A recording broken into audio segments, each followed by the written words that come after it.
Good morning, everyone. Welcome to the Modern Market, where every day we discuss all things to do with the modern market. That is the crypto market, the NFT market, and how to hopefully hopefully make a lot of money on the internet.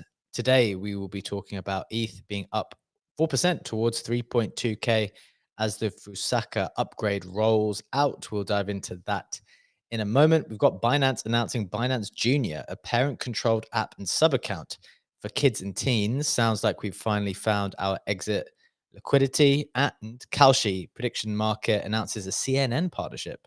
That's pretty huge news. So that's I want to do another bit of a reflection on prediction markets today. So we'll get into that a little bit later, discussing some of their merits and their challenges. And we've also got the latest on price action on crypto and NFTs in general, how we're seeing the market as usual. So stay tuned for that. I've got Legendary in the co-host seat with me today. We're ready to get into it.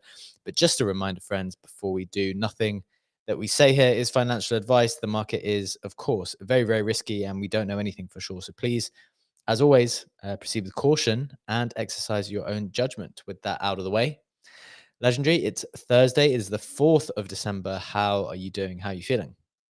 GM Jim, doing quite okay. Still recovering, not back to perfect health. So my voice is still a bit of a mess. Apologies for that. But at least I'm liking the market. The market is looking quite nice. A couple of poly markets I've also been looking at, which I want to cover in the legendary market overview. So there's that. How are you doing? How are you feeling? And you've been to have you gone to an event yesterday? Given that so many crypto events are happening in Dubai this week. I did a little double. I did a little double evening event. This is something I ordinarily would never, ever, ever want to do, intend to do. I'm very much a person that is pick one thing, focus on it, chill out, do not jet around the city, taxiing around, trying to hit multiple things. However, yesterday was an important one because there was a Mega ETH Athena event, obviously, and Bread was going to be there, and I haven't seen Bread in a very long time, so had to check in with the boy Bread. And then later, uh, you know, co-host of the show Rahim was also having an event. So when everyone's big enough to be running their own events, sometimes you gotta make it for them, especially when they're your co-hosts. So given that there were two events run by co-hosts yesterday, I had to go to the two. That's maybe the only circumstance ever where I'll do two events in the same evening. So yeah, I split my time between the two, liked both of them a lot. But that's what I was up to. Ledge, did you get a bit of FOMO missing out there? Yeah, a bit. It's a shame that Brett and I won't see each other because like we miss one another by one day. But what if I also were to host an event on the same day? Would you do a triple to cover all of your co-hosts? Yeah, I guess we'd have to. I mean, at that no, but at that point, if you were to do one, I'd be like, come on, man. There's already two. Come on. The caring thing to do would be to talk you out of it. Like, come on, let's be reasonable. Because then you would have to go and do the other two as well. No? Yeah, probably. I mean, I would have the excuse that I'm hosting my own event, but I just wanted to see if I get, the correct answer out of you, and I did. Well, yeah, I mean there's the face value answer and then the practical answer, which is let me talk this guy out of it. What's he thinking? Trying to do 3 events on the same day. Talking events, I was thinking since you're going to be here, maybe we do like a breakfast next week or something. Or I can't remember how many days you're going to be here, but we're going to try and figure something out. Let's see. When you inform, I know sometimes we do admin at the top of the show, but you're not going to tell me your full schedule right now. Although maybe that would be kind of entertaining still. Is there anything in particular that you are looking forward to while you spend some time in the Middle East this time around, Ledge, before we get into the main stuff today? A couple of people I've never met who have moved to Dubai who are, who I'm gonna meet for the first time. That is something that I'm always excited for. Doxed people, undoxed people. Whale is one of them. So undoxed people, and Whale and I have been like friends for I don't know 3 years, 4 years, something like that. Been on so many calls, but never ever seen the guy. So I can't now find out if he's actually real or not. Interesting. Well, let's see. Let's see if he shows. I think wasn't he supposed to be at some conferences, and he decided to uphold his anonymity Yeah. for a little bit long. I respect the people who stay anonymous for that long. Like the anonymity runs so deep at this point. As you say, like are these people real? It's got a kind of interesting mystery when you meet some of the more anonymous people. That's fun. I think those ones are kind of more fun, just because there's like that one layer of extra intrigue. But okay, so we've got that to look forward to over the next few days. Let's get into the market stuff as usual, though, because we've got a lot to talk about as always. I actually thought there's a bunch of we've got the headlines today, the headlines as usual, but there's some interesting other bits of news from protocols that I actually think are pretty promising. And so maybe we'll even spend a bit more time chatting around those as we get into it during today's show. So let's get into it as usual, starting with the price action. We're going to start with Bitcoin as always. Bitcoin's actually holding quite nicely here. Almost 93K, just under at 92.9. We've got ETH up almost 4% to push towards 3.2K. So that's been a big move in general, up 5% on the week. Obviously, it had gone down to as low as almost 2.7K over the last few days on the leg down. Got XRP down 1% to $2.15. BNB's down, up 1% to $909. Solana's up 1% to 143. Cardano's up a couple of percent as well. Hyperliquid's up a couple of percent as well, 34.7. Haven't touched on Sui in a while. Let's just see where Sui is. Sui's down a couple of percent to $1.67. Definitely got hit harder than the other tokens at the moment, but it's still up 9% on the week. So not doing too bad on the week there. On the meme coin side of things, Doge is flat, just under 15 cents. We've got Pepe up 1%. We've got Pengu flat, SPX flat, Fartcoin up 11%. Fartcoin's just whipsawing around as usual. We have Tibber up 6% as well. Rex down 5%. Bit of a mixed day across the board on the memes there. No real consistency. Something's up, something's down a bit. No core consistency to stick to there. In terms of the headlines themselves, we've got ETH up 4%. We'll touch on that. There's been a Fusaka upgrade. Legendary, we'll touch on that in a bit. Got Binance announcing Binance Junior, parent-controlled app and sub-account for kids and teens. That's an interesting headline. Kalshi announces a CNN partnership. So prediction markets continuing to grow further. I've seen some interesting commentary on prediction markets as well this week, which I want to get into in a little bit. Some notable price action I already mentioned. Some notable sales. CryptoPunk's floor is actually back to 97K, as we've been discussing on the show. When ETH is strong, it's really about a fluctuating ETH price. Although the ETH price in full terms, the CryptoPunk price has declined to around 30, 31 or something of like that. It's kind of moving around in that region, almost back to 100K now. Getting into the rest of the roundup to get you up to speed. There's some interesting bits here. Tom Lee's Bitmine bought another $150 million worth of ETH yesterday, according to Arkham. Ostium announces a $24 million raise to build out RWA perpetuals. On there, you can go long on commodities and things like that. It's pretty interesting. I like that one. Citadel Securities wrote to the SEC on Tuesday to regulate DeFi more. Axis, I like this one as well. Axis announces $5 million round led by Galaxy Ventures to provide yield for Bitcoin and gold. My understanding is this is going to run on mainnet and on Plasma. This is one I have my eye on, and I'm just going to keep an eye on it. I don't say that very often. I think I like the look of this one. The round was led by Galaxy as well. Some good other VCs involved there. Franklin Templeton Solana ETF goes live. Sports brand Fanatic announces prediction market launch with Crypto.com. Kinetic announces all markets they launch on markets will be powered by USDH. Remember, we said that's the kind of more native Hyperliquid aligned stablecoin on Hyperliquid. The Aztec token pre-sale, the Aztec token sale passes 15.9K of ETH committed. That's one that kind of missed my radar. I think it might even still be live, or it was going to close yesterday. It's like a privacy. They're pitching it as a privacy chain, I think, which is obviously a hot narrative for the moment. So it might be interesting. In other news, Frog NFTs live and trading at around 0.25 ETH. I think that was a good win for minters. Xcopy, biggest artist in space, announces a 10 million edition free mint on Shape. But however, all mints will disappear from the wallet, leaving one standing who will win a prize. I think they've designed these bubbles. They're going to disappear from your wallet, and whoever has the last bubble left will win. It's not everyone. You can't, and there's a maximum for 10 per wallet, but there are only a certain number of eligible wallets as well.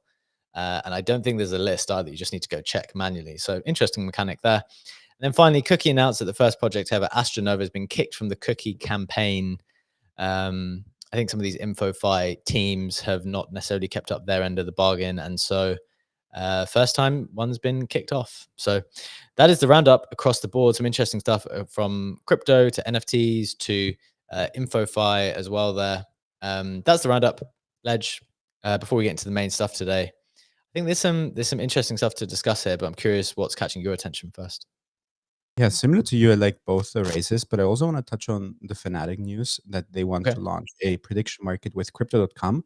Because I find like Fanatic is such an interesting company, and I feel like everyone knows like one specific slice of business that Fanatic operates within, but nobody sees like the entire picture. So they initially did start out with merch around sports brands, around the NFL, NBA, etc., etc. Then what they have also added, and this is what probably most people will know Fanatics for, is the collectibles, the sports cards, also the Pokemon cards by now, all the auctions that they do. So they got into the collectibles angle as well. Fanatics is also running an online casino and sportsbook. They offer slots, table games, all the things as well. Hmm. And they also have an event division as well. And now they're getting into prediction markets. They really want to cover like everything that you can do that is touching sports, like from sports book, collecting stuff, merch, now probably like also sports related prediction markets they want to integrate. And I find this like a very fascinating proposition. And they also like expand laterally, obviously by having like stuff like Pokemon cards to bid and trade on there, which is not a sports collectible, but makes sense because it's within the same, like it uses the same infrastructure that they already have. Super, super interesting company, and how they constantly have been expanding and have been actually pretty good at catching trends, in this case, prediction markets. That is interesting. That is very interesting. I did not know any of those different parts of the business. I just thought they do shorts and t-shirts. See, But everyone knows them for one thing. Like you've seen shorts and t-shirts, I've seen collectibles, others are just using their casino. That's so interesting. okay, that's crazy. I had no idea. That's interesting. Um, okay, well we're gonna dive more into prediction markets a little later because we've got the Kalshi headline as well, and I think that is interesting. There's been some very, I think, quite kind of hard hitting takes in some ways on prediction markets this week as the numbers continue to get bigger, that they are doing in volume, that they're raising at. And so I think it will be a good point to just have another think on them. And realistically, think on how we can profit with them. They are profiting. Usually in crypto, one of the excellent things is that you can kind of profit alongside, you can tail along these protocols, right? And I think people are finding a bit hard on prediction markets as uh, you know, the the odds of winning seem to be kind of difficult at the moment. So we'll reflect more in that direction in a bit. One of the bits I wanted to bring up today, Ledge, is these two raises. Um, Ostium announced $24 million raise to build out RWA perpetuals. Axis announces $5 million round led by Galaxy Ventures to provide yield for Bitcoin and gold. So on the Ostium side, this is one I get a sneaky suspicion. This is one that I have not given a huge amount of. I don't think I've even ever logged into Ostium, but I've always thought it was interesting. And sometimes the way you know something is good, in my opinion, is actually when no one talks about it. Like, I think something's going on with Ostium right now where no one is talking about it because they want to protect their points and they want to farm it in peace without diluting themselves. I think that's what's going on because that often happens with the best things. And that is what I think is going on with Ostium at the moment because I'm never seeing anything on the timeline to remind me, oh, by the way, you thought you've written them down like you were supposed to go and check it out and do something on it. And it's just never happens. I don't know anyone who's writing anything on them. And I think it's because it's actually quite good. And I'd done some previous research to come to that conclusion. Did you have a thought in that direction, Legendary? Ostium then wanted to touch on Axis as well. Yeah, I do. I like the team a lot. I had a couple calls with them.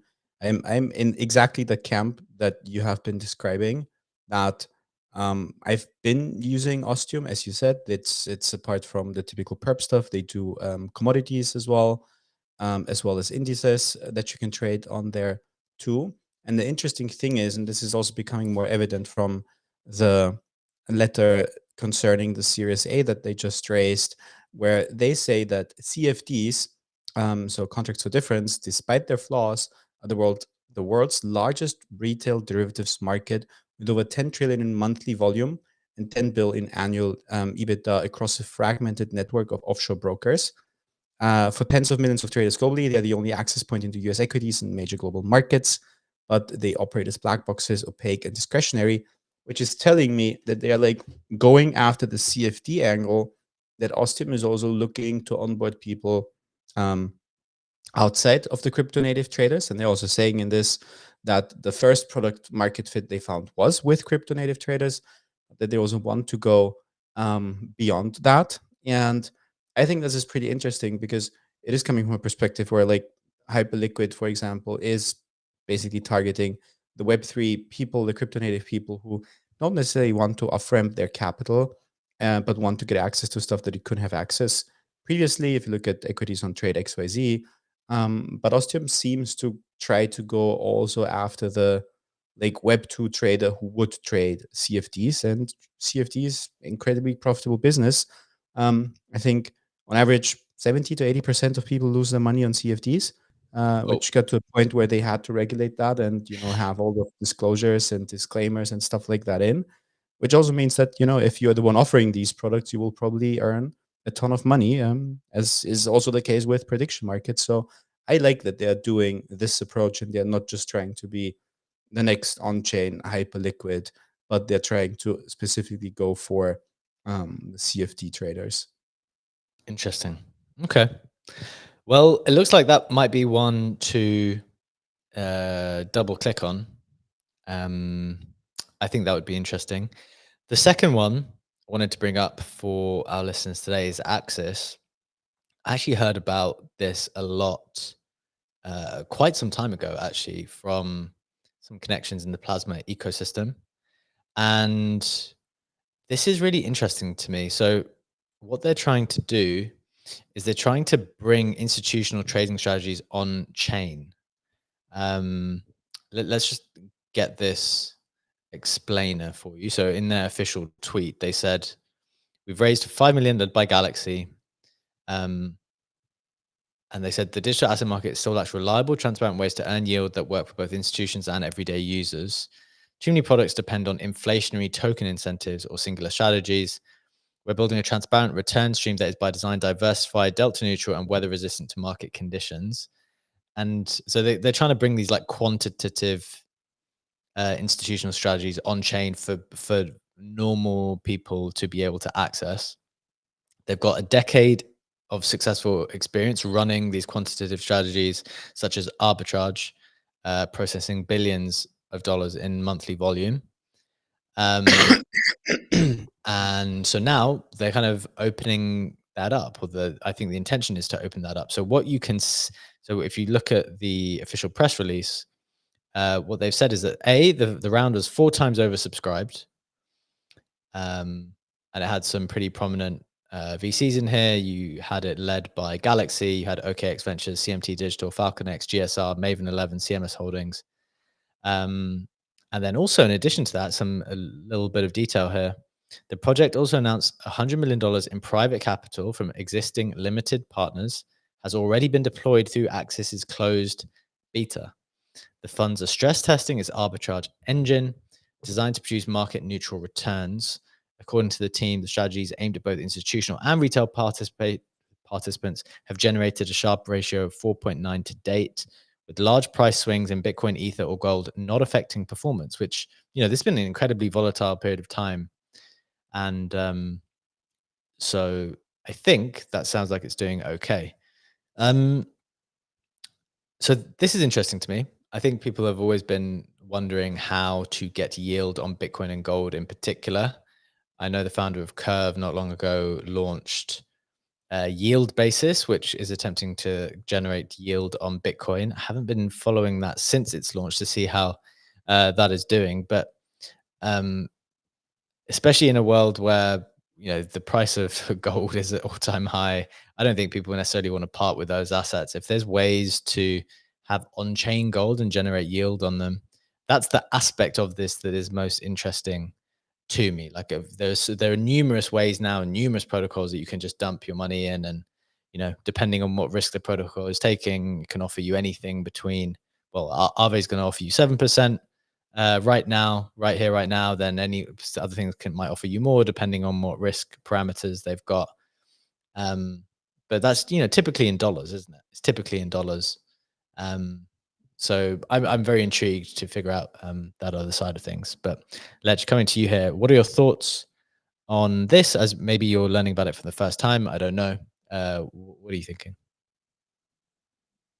So the statistic that I find most interesting in here, and where I would love to see more on how their engine works, is the Sharpe ratio. Sharpe ratio 4.9. Just a quick explainer what the Sharpe ratio is.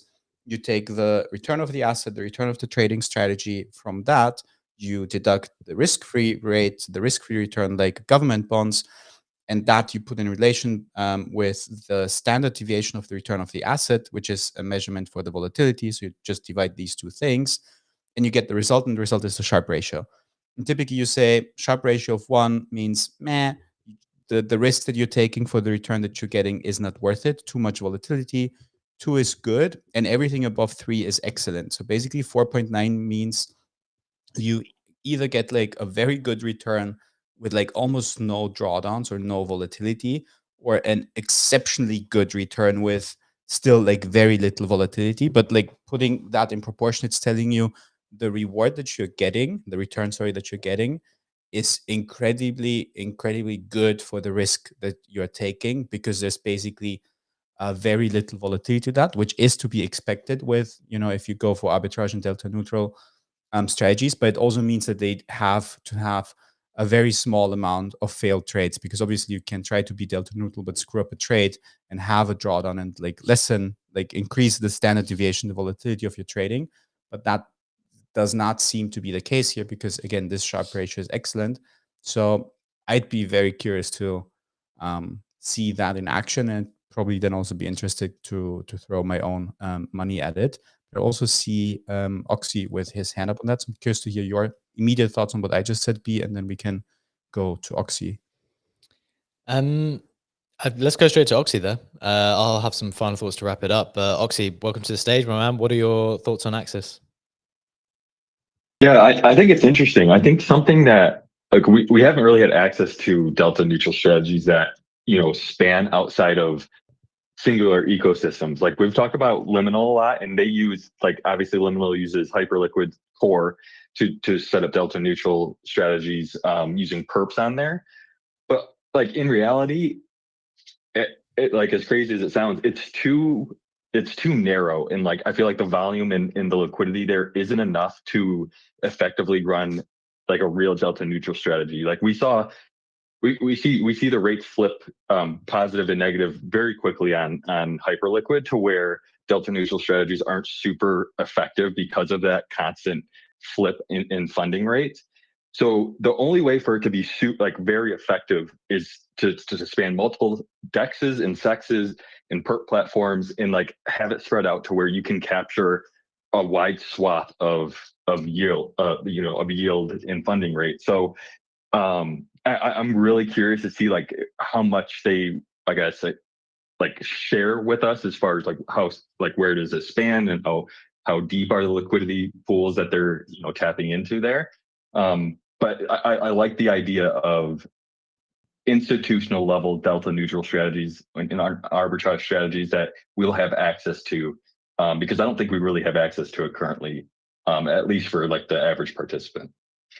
No, exactly. That's why it's interesting, right? It sounds like they've had many years of experience of doing this already, so you can see a bit of a track record, and seems to be scalable. Like they've got $100 million in private money now running, practicing basically. And it seems to be scalable. So very intrigued to see how that gets rolled out in the future. It's definitely one I think, in my opinion, to put a little bookmark against and to explore whenever that is ready. So glad we brought that to your attention. And just a little final note before we get into the main headlines today, and any other discussion. Sometimes when you have a bit of a washout, like we've just had from October the 10th and 11th, and kind of go into this period, maybe some people disappear because they got completely washed out. Maybe some people just in general a bit disheartened, and the numbers go down a bit, both in terms of the prices, but also in terms of the consumption of media. You start to, every now and again, you just start to see these gems again emerge, and you'll realize like why the people who show up all the time end up doing much better over the long time. Because say if there's less people in here than there would normally be at this point in the show on another day, which maybe we're marginally down at the moment, because I think everyone's numbers are marginally down based on what's happened. You miss out on these gems. I think there's still a lot of interesting things taking place in the space. You just got to be there to grasp it. It's still going to be the best place for opportunity moving forward. It's the best layer of speculation is the blockchain. This is the speculation layer of the future. So just a little side note there. All right, let's get into the main stuff today. We've got some important things to discuss. Before we do, just want to shout out our partners for today. Beezie. This show is sponsored by Beezie today, the on-chain claw machine innovating how collectors chase their next grail. Beezie lets you pull everything from PSA-graded Charizards to Labubu figures, Travis Scott Jordans, and sealed products, all securely vaulted with Brinks, tokenized on-chain, and shipped worldwide. Whether you're after rare Pokemon slabs or battling your way up the leaderboard to farm an airdrop through pulls, swaps, and trades, Beezie makes collecting on-chain fun. As usual, it is Thursday. We will be giving away $500 to pull rare Pokemon slabs towards the end of the show today. So if you have been active on our Modern Market affiliate link, you will be in for the chance to win. So we'll get to that towards the end of the show as usual. Before we get there today, Legendary, let's get into our first headline. Let's do it. You said at the top of the show, ETH has a wonderful day. It's back to 3.2K. And what also has happened at the same time is that the Fusaka upgrade went through. It did launch yesterday, December 3rd. Makes it Ethereum's second major hard fork of 2025 after the Pectra upgrade. Just a quick primer on what you need to know on that. On the one hand, you have peer data availability sampling, which allows validators to verify blockchain data by sampling small random portions. That basically means that the bandwidth requirements are reduced by up to 85%.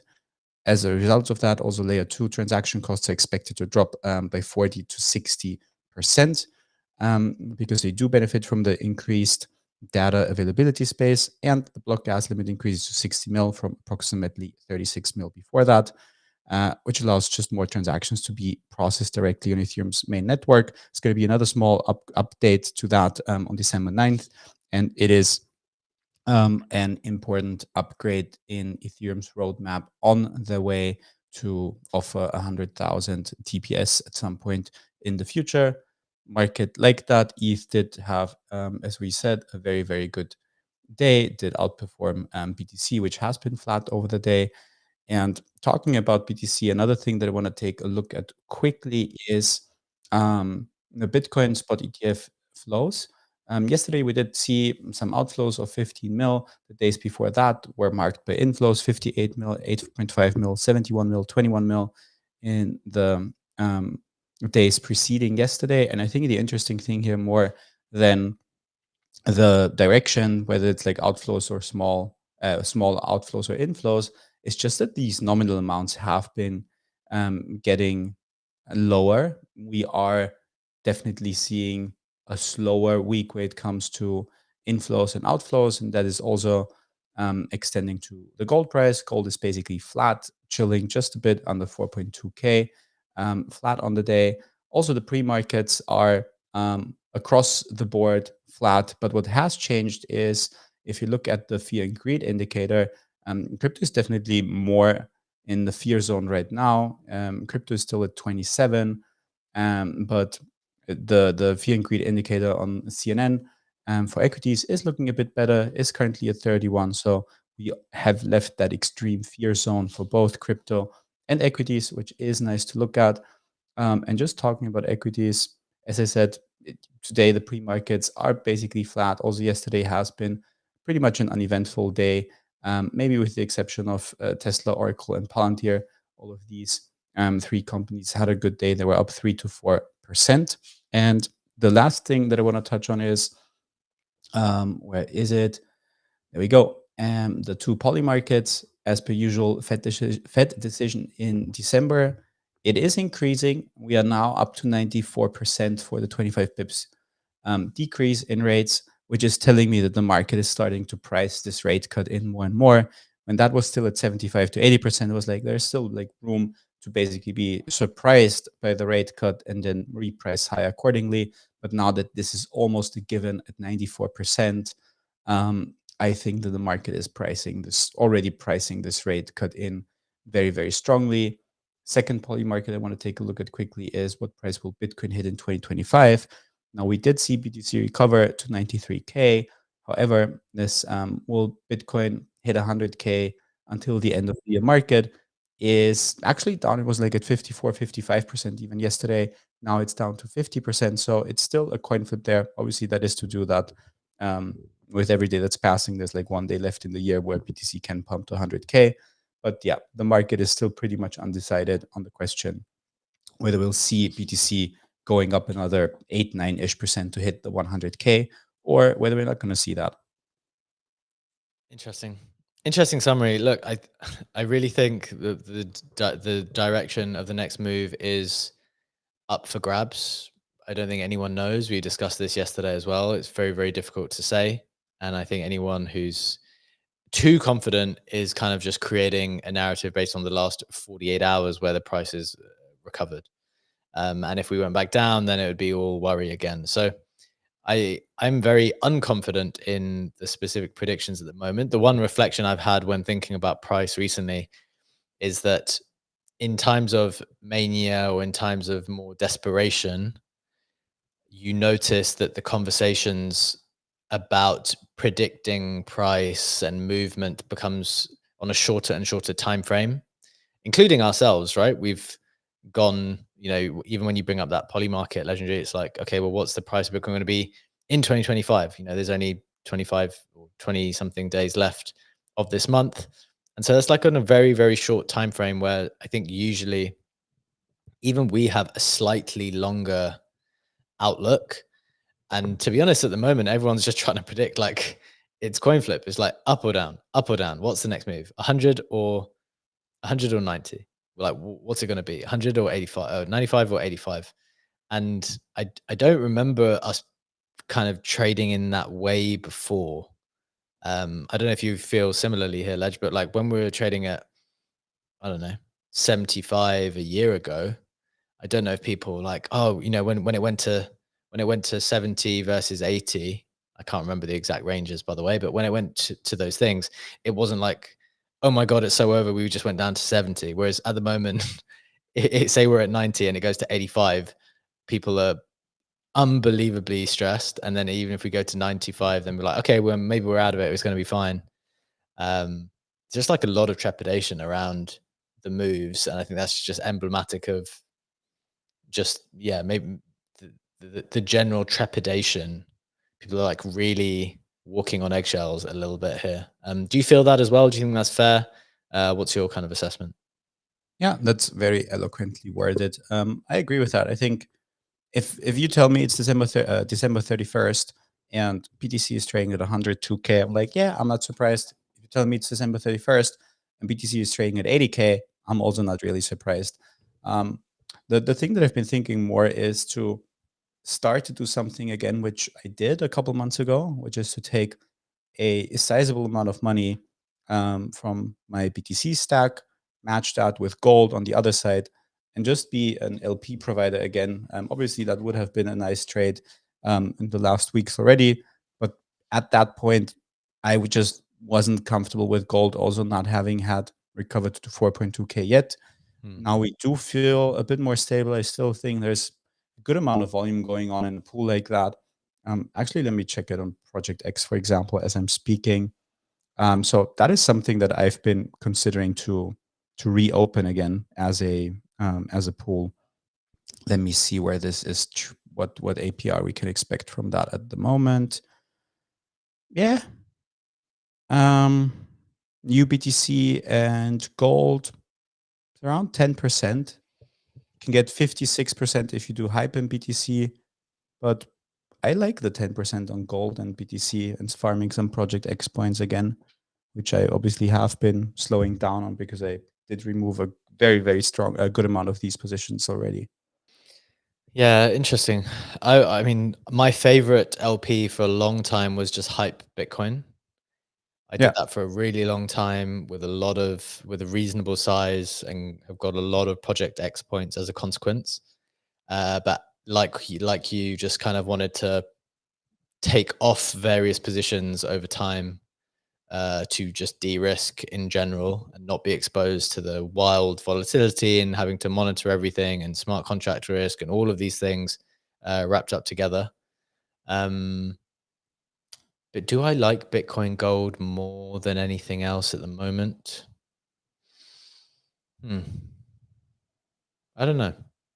I probably think you can get more than 10% if you check with DeFi Llama for other pools, but I like the upside of Project X points Project and X still points as well. Yeah.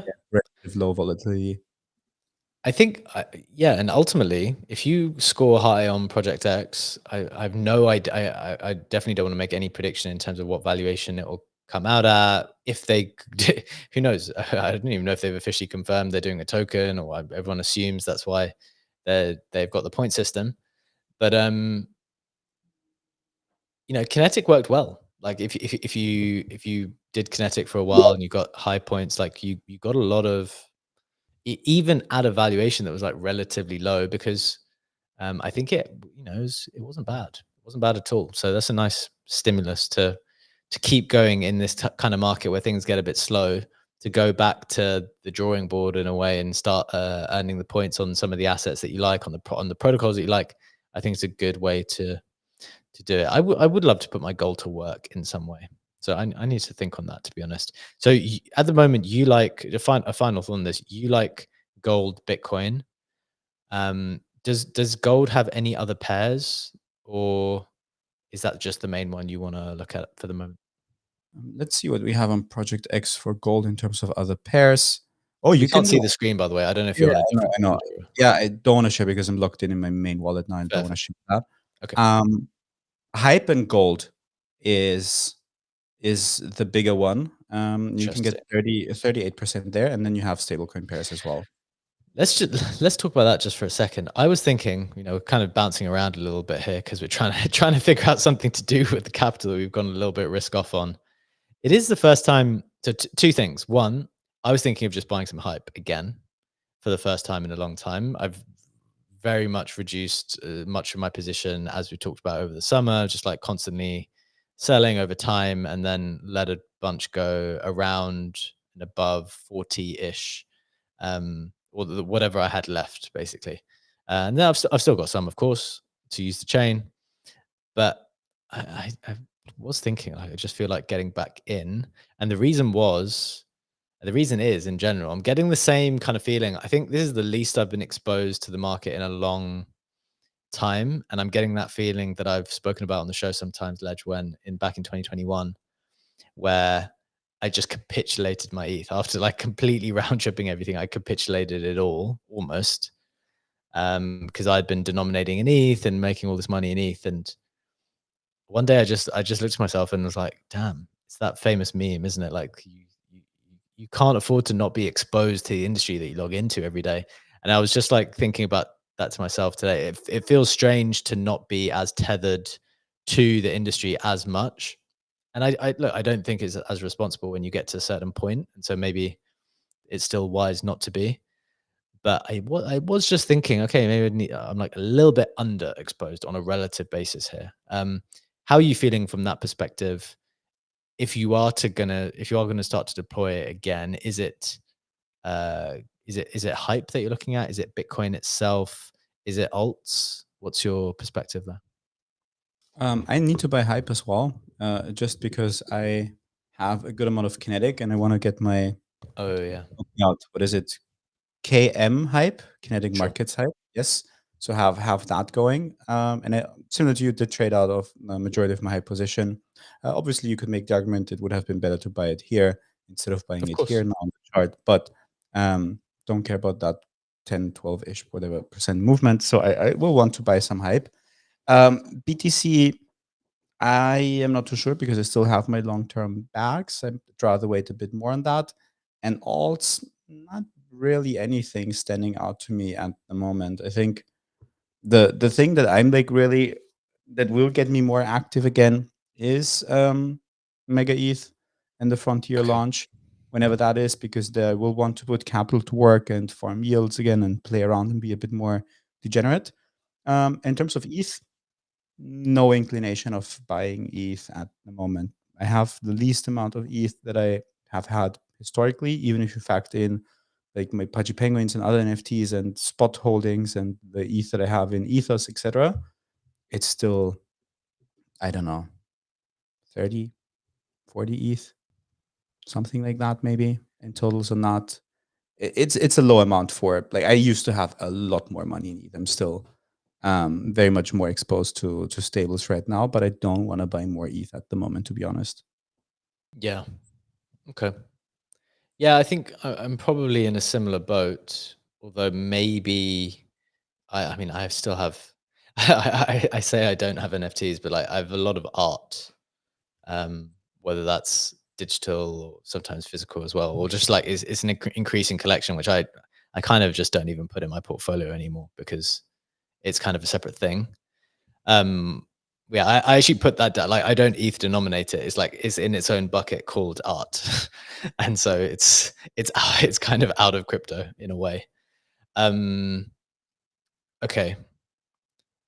One thing I just want to do as a quick experiment, Legendary, for people who are watching in, you've got this chart up at the moment. You've got the Hype Liquid chart up. One thing I'm kind of concerned about, I guess, is like, look, I can be bullish on hype, but if Bitcoin goes, then everything goes. And I was just looking at the Bitcoin ETH chart recently, and I'm sure, although ETH is up today and Bitcoin's flat, in general, the charts are just doing the exact same thing over and over again. Could you just turn this Hype Liquid chart to the week?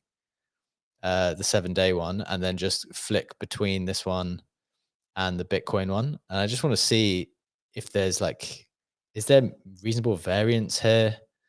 Are we just, do we just end up copying each other exactly? Like just switch between these two for a couple of times to see what's going on. I don't know if we can overlay them. I don't know if we have that. Yeah, I can overlay them. If you give me a minute, I'll pull it up in Trading View. This is what I mean. I think broadly speaking, it's kind of just the same thing. So, in that respect, I'm still very bullish hype long term, but I don't know. I think what we're coming to the conclusion of here is that this is just a difficult one to call, but I would love to get to reaccumulate some hype exposures. I think is my conclusion here. Even if you look at ETH BTC, that is overlaid, basically you can see that it did nothing the entire week until ETH outperformed BTC. But before that, they were pretty much moving hand in hand. Yeah. Interesting. Yeah, exactly. So, okay. Look, these are some a variety of thoughts we're sharing today. It's not a straightforward process. I think it needs some more thought, to be honest. I don't think just going in, it's not the kind of market you just go in and you buy everything. You don't go in and buy all the exposure that you want in one go. I think it's one where you might take a slice and then you have to go back to being patient again and be okay either way. If it dips, maybe you can have some more. If it goes higher, then you can chill. Like personally, that's how I'm viewing the market at the moment. Okay, look, that was the first headline, but we kind of went in a few directions there. Hopefully that was an interesting conversation and general thoughts on various tokens. Second headline today is that Binance Junior was announced for kids and teens. It is the news that Binance has launched Binance Junior, a new crypto app managed by parents specifically for their kids and teens aged 6 to 17 or under 21 in jurisdictions where 21 is the legal age of majority, designed to empower parents to build family-focused crypto savings and responsibly introduce the world of digital assets to the next generation. Some key features of Binance Junior. They say parent supervised crypto accounts. They're going to be parent supervised crypto accounts. It's going to be a junior crypto experience designed for young learners. Flexible crypto savings. So, establishing a savings account with deposits automatically subscribed. And safe and controlled environment, so parents can remain in control at all times, maintain peace of mind knowing their child's crypto journey is secure. Look, I actually think, this reminds me a little bit of the Trump plan to get everyone invested in the market, right?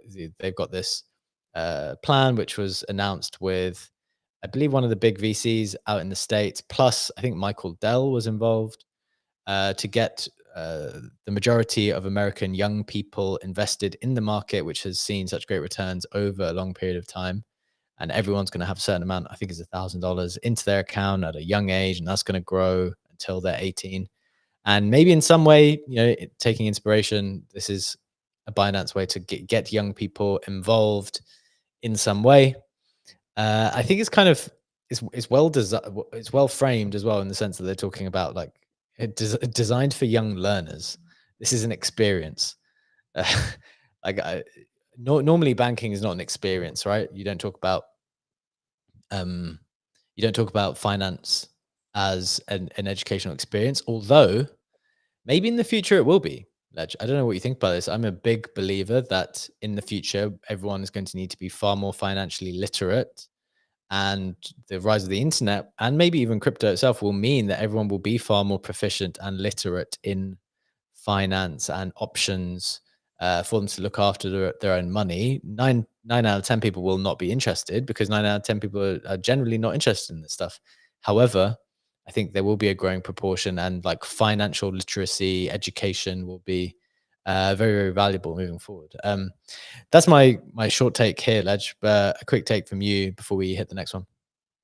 Yeah, financial literacy has always been undervalued. Like, doesn't play any sort of role in most school systems across the globe, and it's such an undervalued skill. Obviously, understanding money, understanding how to grow your money, how to invest, how to even do your taxes, stuff like that is super important. So I like when there's products like that for, say, equities, and you give children an exposure to the S&P 500 or MSCI World or whatever index is relevant to them, and that from a young age on, and how that works. I worked for a fintech that did exactly that at some point in my career. With this one specifically, it really depends on the asset universe. What do they get there? Can they like farm some yield on stables? Can they get BTC? That's cool. Do they start trading BSC memes? Not so cool. Because so it really depends on how they take that. If they take this degen direction where then CT starts to think, what token do I buy to dump on a 6-year-old who potentially gets onboarded by Binance, like we did with NFTs when Coinbase did the NFT marketplace, then that would not be a good direction. If they do this within a reasonable framework and a reasonable asset universe, then I really like it. So I need the details to form a final opinion on that. Yeah, I don't mind it at all. I think they'll be interesting. Yeah, not the meme thing, but some kind of responsible framework would be good. Okay, I thought that was kind of big news. And then the final headline for today, before we get to our Beezie giveaway, which is coming just at the end of the show for everyone who participated on our affiliate link and is on our leaderboard. We're going to talk Kalshi. Kalshi announced their CNN partnership. Ledge, what do we need to know here about this pretty colossal partnership between new media prediction markets and traditional media? Yes, absolutely. This is coming from an article on CoinDesk. CNN to use Kalshi prediction markets across its news coverage. So what does that mean exactly? CNN has partnered with Kalshi. They're going to integrate real-time prediction market data into its programming and analysis. That data will be used by CNN's chief data analyst, Harry Enton, to enhance coverage of political and cultural events. And that will basically then support CNN's graphics, reporting, the story development. Seems like that Kalshi prediction markets will play a crucial role in that, and it seems from the reading of that it's like a more intense partnership and not just a marketing stunt if it goes all the way to cover it live on the program, to use it to update stats, to update how a story is developing, and not only use it for the political side but also use it for the cultural side, which I think is an important distinction, because not everyone cares about politics. So if you don't care about politics, you would never see that unless they covered other areas of interest as well, which they do. Okay.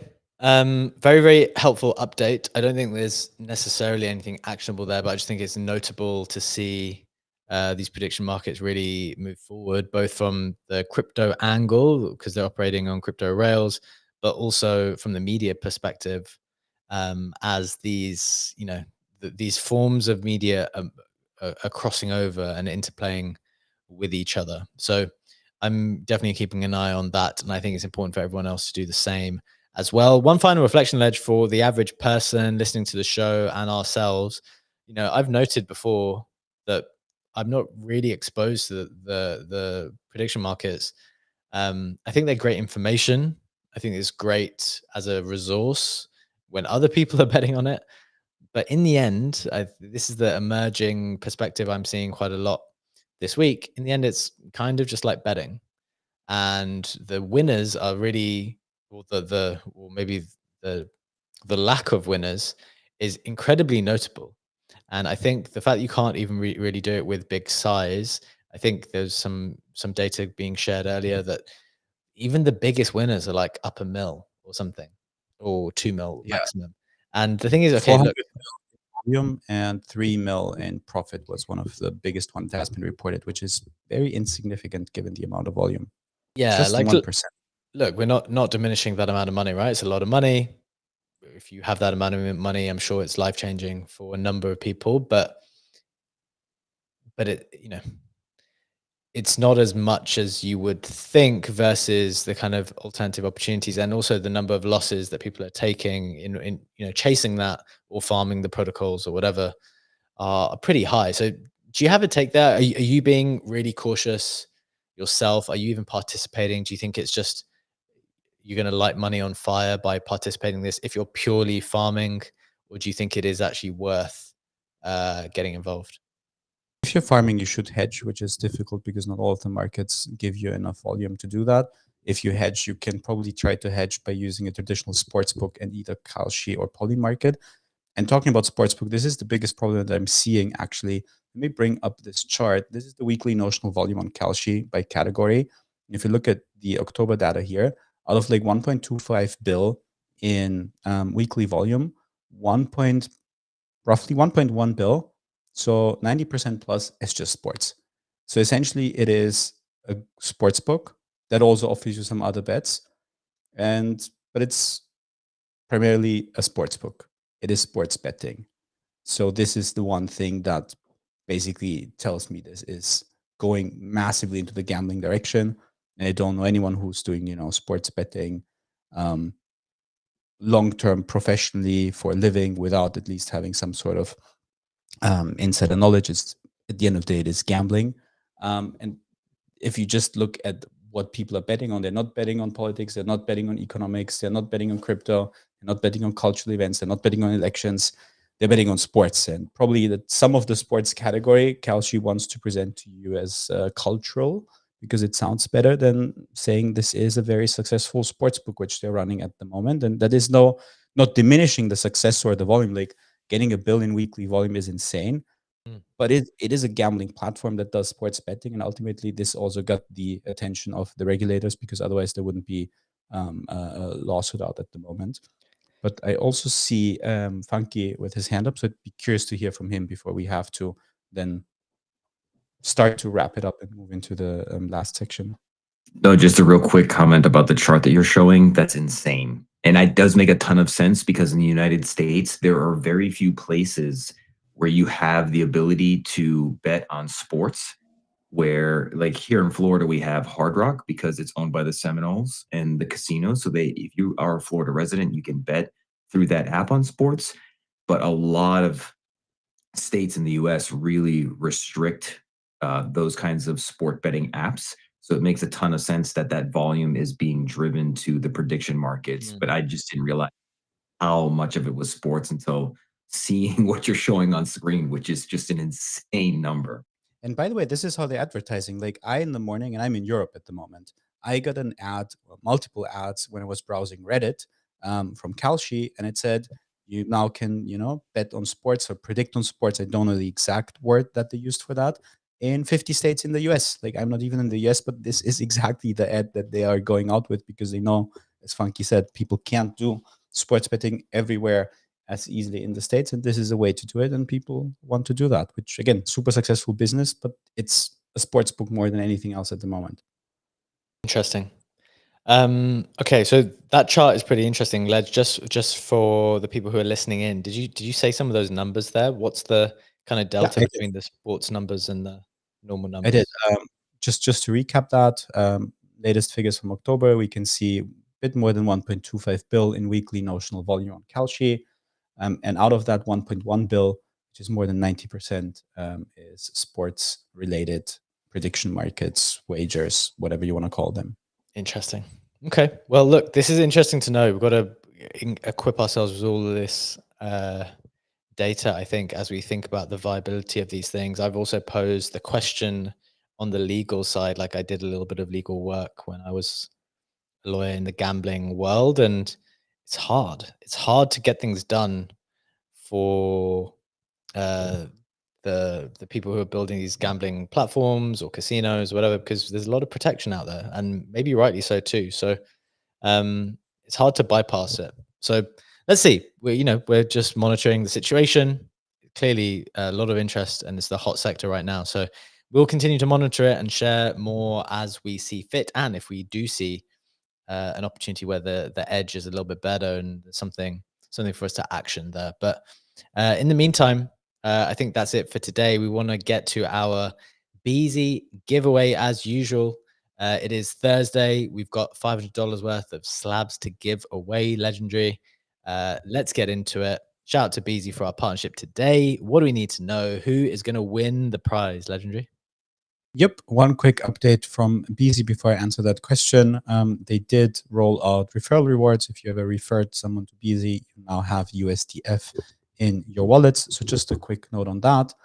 And to answer your question of who is winning or who will win, let's first take a look at our modern market leaderboard. We have Noble with $990 in the first spot, followed by Chaos, XPT, $750, followed by Meg with $535, and a couple more participants who are eligible because they did sign up with our affiliate link, which I'm just going to post after I'm done with this segment in the comments to the show, and who not only have signed up, but also have done some volume by using the claw pool over the last 7 days.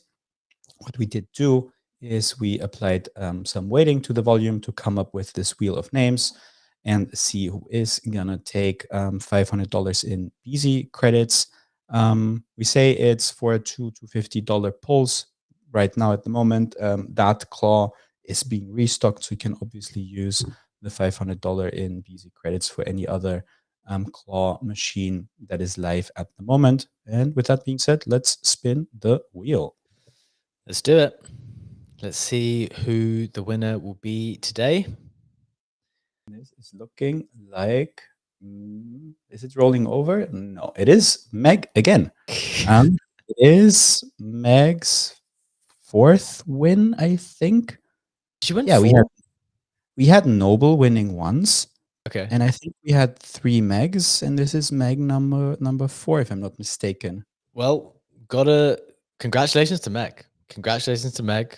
Gotta give her a run for her money here. She's absolutely sweeping the Pokemon floor with all of these wins. So 4 claws for Meg. Congrats to Meg. As usual, we're gonna get that sorted out straight away. Ledge, how are we handling these at the moment so people know?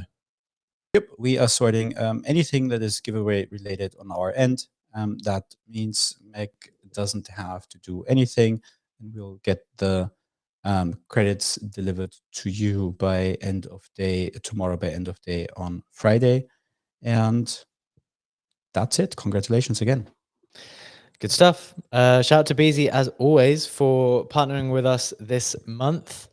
If you want to participate, Legendary, the affiliate link is in the comments. You're putting it there now. So if you want to be involved in future, that is where you can participate. Definitely give it a go. Give it a go. Right, guys, that is the show for today. Hope you enjoyed it as always. Thank you to Legendary, who co-hosted with me. Thanks to Funky for his contributions as always. Shout out to Beezie for partnering with us as well. We'll be back same time, same place tomorrow to close out the week. We hope you have a wonderful day. Take care. We'll see you tomorrow. Bye-bye.